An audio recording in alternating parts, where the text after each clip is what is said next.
Hi, this is Sanyojita. Welcome to my channel where I will show you simple and efficient ways to make a wide variety of Indian dishes, vegetarian and non-vegetarian. Today's dish is Chicken Tikka Masala, a universally popular chicken gravy. I think this one is better than restaurant fare, just as tasty, simple to prepare and does not use any artificial food coloring. What's more, you can customize the richness of the gravy according to the occasion. Chicken Tikka Masala was originally devised as a way to use leftover tandoori chicken tikka, but now it is a dish in its own right. So let's get going. If you have tikkas already, you can skip this section. I am using an easy way to make chicken tikkas for the sole purpose of making this gravy. I'm going to quickly run through the marination process of the chicken. For a more detailed version on making chicken tikkas, click on the link in the description box. Since we only need the authentic flavor and texture of the tikkas and not the look, I have simplified the roasting process by using a stainless steel pan and doing away with the skewers and the cast iron griddle. This method does not compromise in any way on the characteristic smoky flavor of chicken tikkas.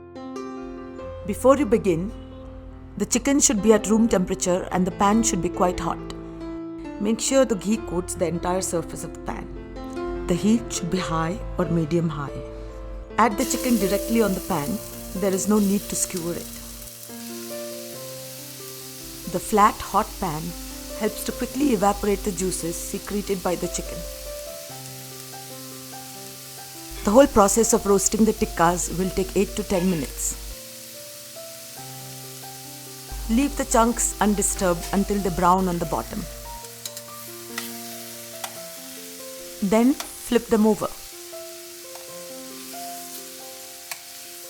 All the liquid must evaporate and the residual marinade should char a bit to get the smoky flavor of the tikkas.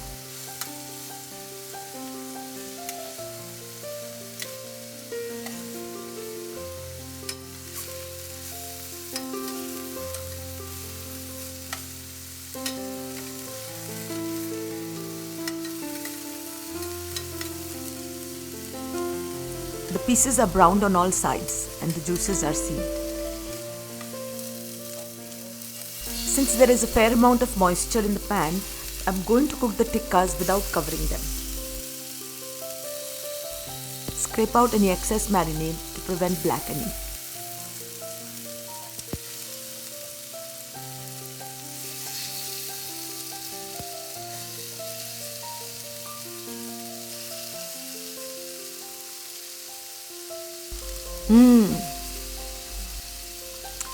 There's a smoky aroma in the air.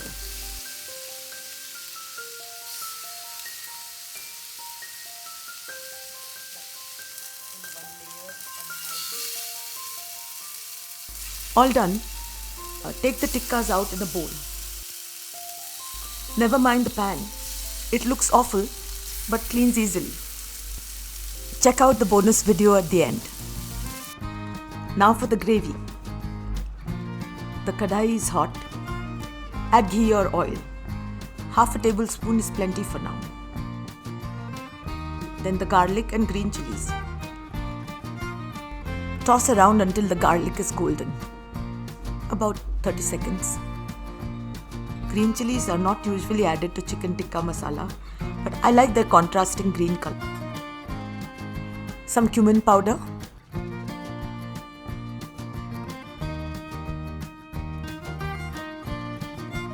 The tomato paste. Cook on high heat to allow it to thicken a bit. I have used homemade tomato paste, but you can use store-bought or even fresh tomatoes pureed. While that's happening, whisk the cream and the yogurt together. The more the yogurt in this, the less rich the gravy.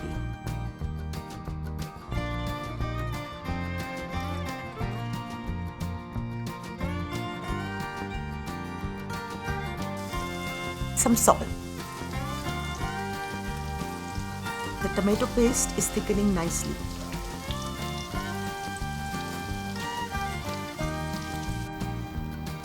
Add some beetroot puree for a deeper color. This gravy is red but not spicy hot. So Kashmiri chili powder is the best one to use, but you can also use a little bit of regular chili powder or paprika. Look at that red color.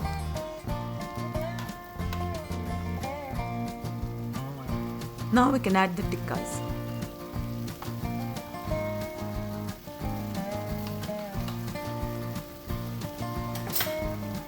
Toss them around and then cover for about 30 seconds to allow the flavors to seep in. Perfect. Mix in the garam masala.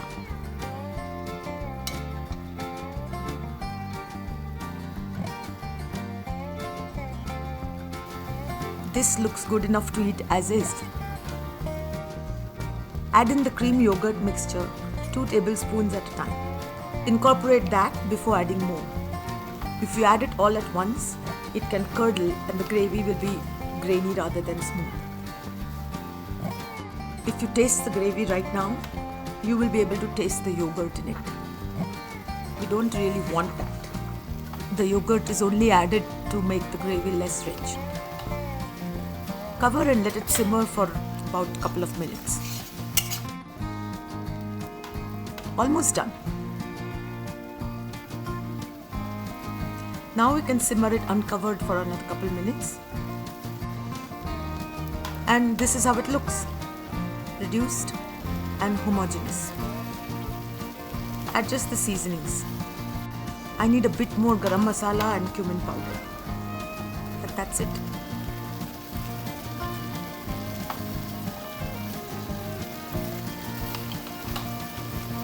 Let it simmer for another minute.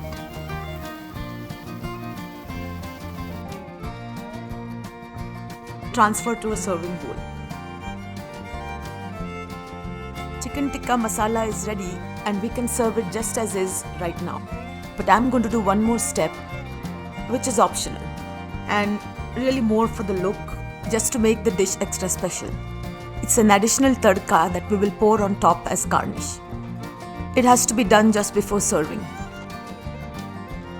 Fry 2 to 3 tablespoons of finely chopped onion until golden brown. Couple of green chilies. Pour over the gravy and sprinkle with fresh coriander.